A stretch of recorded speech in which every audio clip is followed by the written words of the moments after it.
Frank Sutton wasn't just another Hollywood actor. Long before the cameras ever rolled on the Gomer Pyle set, he was a decorated soldier who had fought through the blood-soaked beaches of the Pacific in World War II. To the public, he was a loud, over-the-top Sergeant Vince Carter, always yelling, always fuming, always hilarious. But behind the scenes, something else was going on, something few people knew about. And as the years passed, whispers started to surface, rumors of tension, burnout, and a mystery that would follow him to his final days. The story of Frank Sutton starts far from the glamour of Hollywood. Born in the small town of Clarksville, Tennessee, in 1923, Sutton had grit in his bones from the very beginning. His father was a telephone lineman, and the family didn't live in luxury. But even as a kid, Frank had a knack for performance. He acted in school plays and fell in love with the stage. That passion, though, would have to wait, because in his early 20s, the world went to war, and Sutton didn't hesitate. He enlisted in the U.S. Army, where he would serve with distinction in some of the war's most dangerous battles. While most Americans know him as a guy screaming at Gomer, few realize Sutton was a real-life sergeant, too, serving in over a dozen amphibious landings in the Pacific Theater. He was awarded the Bronze Star and the Purple Heart. This wasn't just some TV gimmick. Sutton lived that life. And maybe that's part of what made his portrayal of Sergeant Carter so believable. He didn't need to fake it. He'd been there. But even with all the medals and honors, returning to civilian life wasn't easy.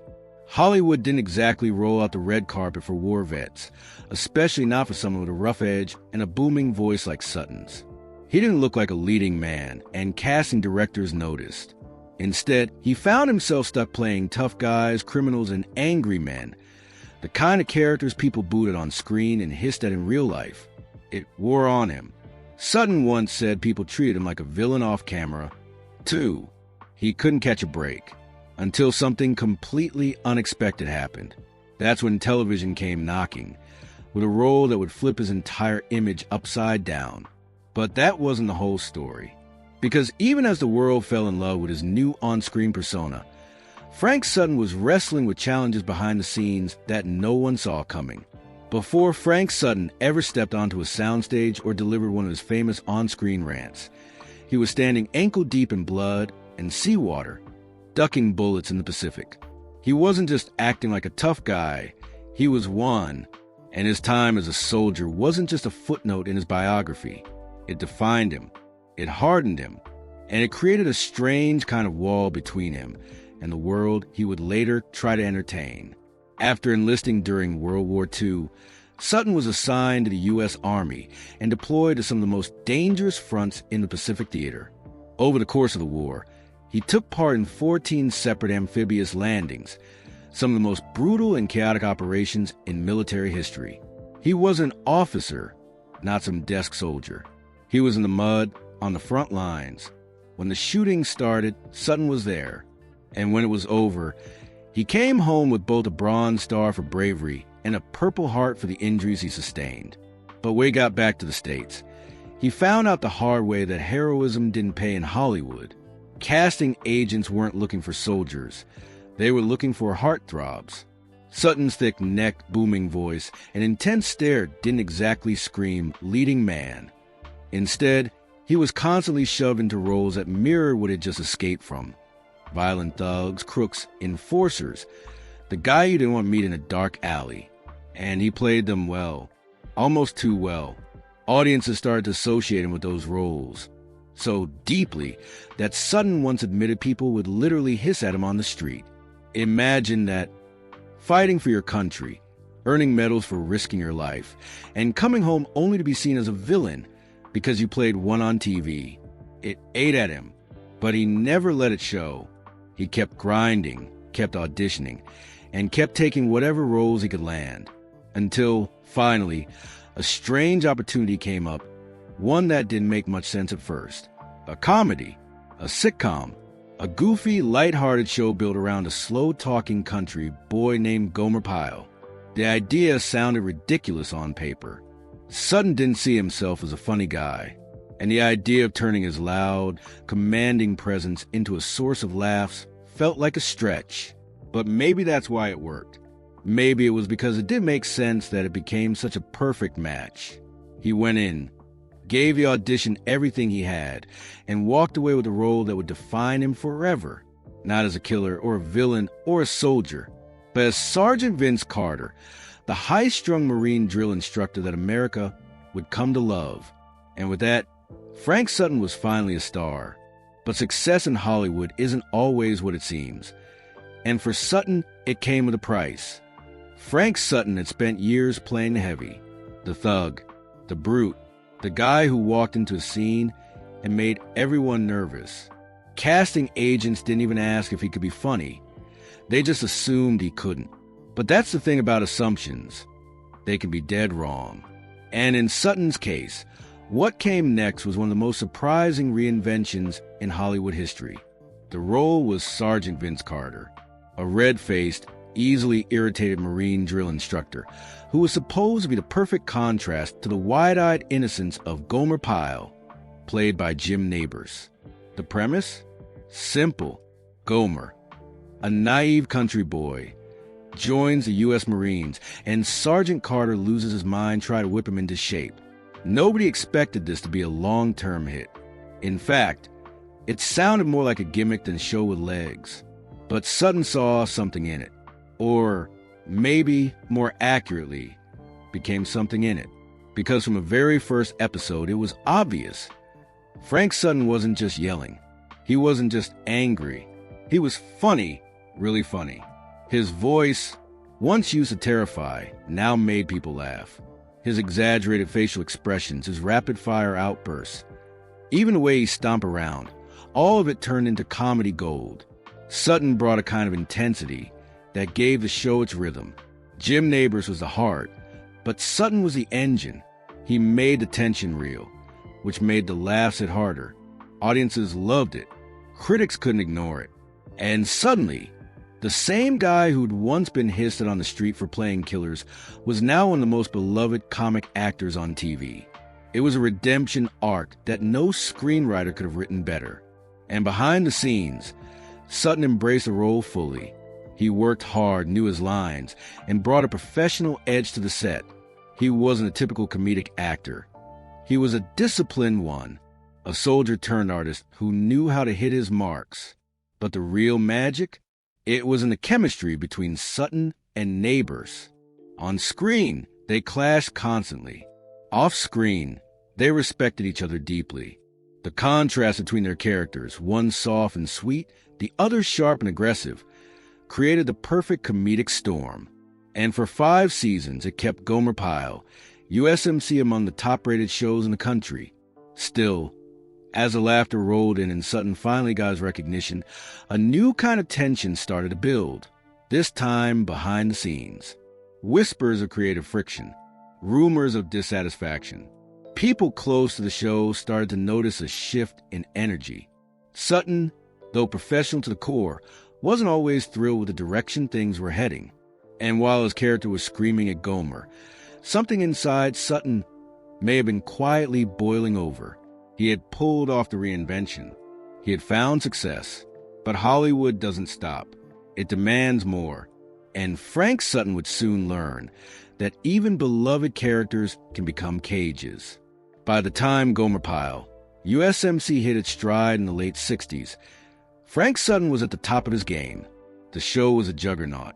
It consistently ranked in the top 10 television programs, pulling in millions of viewers every week. In the middle of the chaos of the Vietnam War, Gomer Pyle was comfort food, an escape from headlines, tragedy, and political unrest. People wanted to laugh, and Frank Sutton delivered every single week. But here's the part nobody saw coming. All that success was starting to wear on him. The role of Sergeant Carter may have made Sutton a household name, but it also trapped him in a character that was larger than life and louder than he'd ever intended. Behind the scenes, Sutton was a thoughtful, disciplined man. He wasn't the bombastic screamer people saw on TV. In fact, his own son would later say that Frank rarely raised his voice at home. But on set, He had to be on all the time, the veins popping in his neck, the spit-flying red-faced tirades. It was his brand now, and there was no turning it off. And as the seasons went on, the character became harder to live with. The real problem wasn't just a repetition. It was the ceiling. Sutton was a classically trained actor with a dramatic range. He had studied at Columbia University. He knew Shakespeare, stagecraft, and film theory. He'd fought in a war. But now, day after day, he was yelling Pyle and playing the same beats over and over. He gave everything he had to that role, but there was no room to stretch, no room to evolve. And creative people, especially those with background as deep as Sutton's, don't handle artistic cages very well. Then there were the whispers. Not loud, not scandalous, but persistent. People said there were tensions on set, creative disagreements, moments where Sutton didn't see eye to eye with producers or even his co-stars. Nothing explosive, but enough to be noticed. Enough to add a layer of exhaustion to an already grueling schedule. Jim Nabors, who played Gomer, was famously easygoing, and it was clear Sutton respected him, but the dynamic wasn't always seamless. Sutton's energy was raw and intense. Nabors was soft and gentle. Sometimes those differences made sparks fly. Eventually, Sutton saw the writing on the wall. After 5 seasons, Gomer Pyle ended, while it was still a hit. Nabors wanted to move on to a variety show, and the network agreed. Sutton, who had built his entire public image around one role, suddenly found himself back at square one. Only now, the industry didn't see him as the killer anymore. They didn't even see him as a dramatic actor. He was Sergeant Carter, period. And just like that, Frank Sutton became a legend and a prisoner of his own success. But his story didn't end with the final episode. In fact, what came next was even more unexpected. When Gomer Pyle, U.S.M.C. wrapped in 1969, the show didn't end in scandal or collapse. There was no explosive finale, no public feud. It simply stopped. And for Frank Sutton, that quiet fade-out may have been the most deafening moment of his career. Because while fans moved on to the next sitcom, Sutton was left staring into the void that comes when a larger-than-life role finally vanishes and takes your identity with it. For years, he was Sergeant Carter, the voice, the intensity, the angry, lovable Marine who turned irritation into entertainment. But once the camera stopped rolling, so did the offers. Hollywood didn't know what to do with him. Typecasting hit him like a brick wall. Producers only saw him as a one-note character, unable or unwilling to imagine him as anything more. Despite his range, his stage background, and his military service, Sutton's phone stayed quiet. Too quiet. What made things worse were the whispers, rumors that swirled quietly even during the show's heyday. People talked about Frank's frustration on set, not with his castmates necessarily, but with the direction of the show. There were claims that Sutton had started to resent how one-dimensional his character had become. The yelling, the tantrums, the repetition. It wore on him. There were also hints that he wanted more creative input, more space to shape his own path. But that wasn't how TV worked in the 60s. You played your part and kept smiling. And Frank was too professional to cause a scene. Still, behind the smile, something had shifted. Sutton pulled back from Hollywood. He started doing regional theater and live performances, anything that gave him more freedom, more control. He did stage plays in places like Nashville and Tampa, often playing serious, complex characters. He seemed to light up when the roles had depth, but the fame that once came so fast now felt miles away. The spotlight had moved on, and through all of this, Sutton kept his personal life very private. He didn't do tabloid interviews. He didn't chase attention. Even those close to him said he carried himself like a man with unfinished business, someone who knew he had more to give but wasn't being heard. It created a quiet kind of sadness, one that wasn't obvious unless you were looking for it. There was no meltdown, no public downfall, just a steady silence. Still, those who saw him perform live during this period said he was electric, on stage, free from constraints of TV. Frank Sutton was mesmerizing. He brought gravity to every role. Power, real emotion, the kind that made people forget Sergeant Carter for a moment and remember the man underneath. But just as Sutton was reclaiming a new chapter for himself, tragedy struck, sudden, silent, and final. And what happened next would leave fans stunned and his legacy frozen in time. In 1974, Frank Sutton was finally doing what he loved again, live theater. No cameras, no typecasting, just him, the stage, and an audience hanging on every word. He was touring with the comedy play Love and earning standing ovations night after night. This wasn't just a gig. It was his redemption arc. Sutton was proving in real time that he was more than a television caricature, that the depth, the range, the soul he had always carried was still alive and undeniable. He was in Shreveport, Louisiana, preparing for a performance that night. Everything was going smoothly. His co-star said he was in great spirits, laughing, focused, professional as always. Then, just hours before the curtain was set to rise, Frank walked into his dressing room to get ready, and he never walked out. At just 50 years old, Frank Sutton collapsed from a massive heart attack. No warning, no prior health scare, just gone instantly. The news rocked fans and colleagues alike. This wasn't just another celebrity passing. Sutton wasn't living a wild, destructive life. He wasn't in the tabloids. He wasn't chasing fame. He was a disciplined former soldier, a family man, and a performer still in his prime. People simply couldn't process it. How could someone that full of energy, someone who yelled with so much force it felt like it could break the TV, just vanish? Some speculated it was the years of stress, the pressure to maintain an intense public image, the inner tension of being creatively boxed in.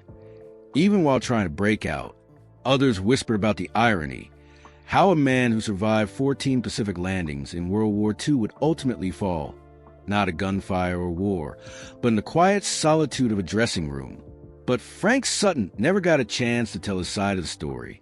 No farewell interview, no memoir, just a sudden full stop in the middle of what could have been a new beginning. His funeral was private. The industry paid its respects, but the headlines were quickly overtaken by newer stars, newer shows. That's how Hollywood works. It moves fast and it forgets fast. But for the people who truly watched him, who saw the fire in his eyes and the weight behind the comedy, Frank Sutton's death felt like the loss of something real in an industry often known for fake. Years later, gym neighbors will reflect on Sutton's passing with clear sadness, calling him one of the most professional actors he'd ever worked with. There was no feud, no bad blood, just a partnership that created lightning in a bottle, then ended far too soon. And while the world remembers him as Sergeant Carter, yelling "Pyle!" until his voice cracked, there was so much more underneath the uniform. More heart, more pain, more story. A story that ended too abruptly, but left an impact that never really faded. Frank Sutton didn't fit neatly into any Hollywood mold. He wasn't a charming heartthrob. He wasn't the comic relief you forgot after the credits rolled. And he definitely wasn't a guy who played by the rules just to stay relevant. What he was, to those who really knew his work, was a complex, disciplined, and fiercely talented man who left a deeper mark than most people realize. To the world, he'll always be Sergeant Vince Carter, the fiery Marine with a voice like a drill and expressions so intense they became instantly iconic. That role made people laugh during one of the darkest periods in American history. During the height of the Vietnam War, political turmoil, and social unrest, Sutton gave audiences something they desperately needed: a reason to laugh without guilt. He created a character who could shout and rage, yet still feel strangely safe. Lovable, real, but that's only part of the legacy. Off-screen, Frank Sutton was the opposite of his TV persona. He was a devoted family man, married to his wife, Toby, for over 2 decades. They had 2 children, and he was known for being present, grounded, and serious about his responsibilities. No scandals, no headlines, just quiet dedication. Even his military service spoke volumes. Enlisting the Army after being rejected by the Marines, serving in 14 amphibious assaults during World War II. He didn't play a soldier, he was one. When the Hollywood machine tried to reduce him to a single archetype, Sutton didn't cave. He pivoted. He returned to the stage, where actors breathe or die by talent alone. And even in smaller theaters across the country, he performed like the stakes were sky high, because to him, they were. Every role was an opportunity to remind the world what he was capable of, beyond shouting, beyond uniforms, beyond sitcoms. And maybe that's what makes his story hit harder than most. He had range, depth, and a hunger to do more, but the industry didn't always let him. Still, he didn't burn out. He didn't fall apart. He kept going quietly, with the same intensity he brought to every performance. That takes a kind of resilience you don't see in every actor, a kind of grit that only someone who's seen real battle could carry. Today, Sutton doesn't always make the greatest actors lists or pop up in modern retrospectives. But for those who watched him, really watched him, his performances never left. They stayed with you, because beneath the comedy was a raw truth. A reminder that every larger-than-life character was played by someone with real battles, both on screen and off. Frank Sutton didn't just play a role. He carried it. And then, when the lights went out, he kept performing for himself, for the stage, for the love of it. And that, in the end, is the mark of a true actor. Frank Sutton gave us laughter, intensity, and unforgettable moments. And he did it all without needing the spotlight to validate him. If this story pulled you in, consider giving a like, drop a comment about your favorite Sutton moment, and hit that subscribe button for more deep dives into the lives behind the legends. Thanks for watching.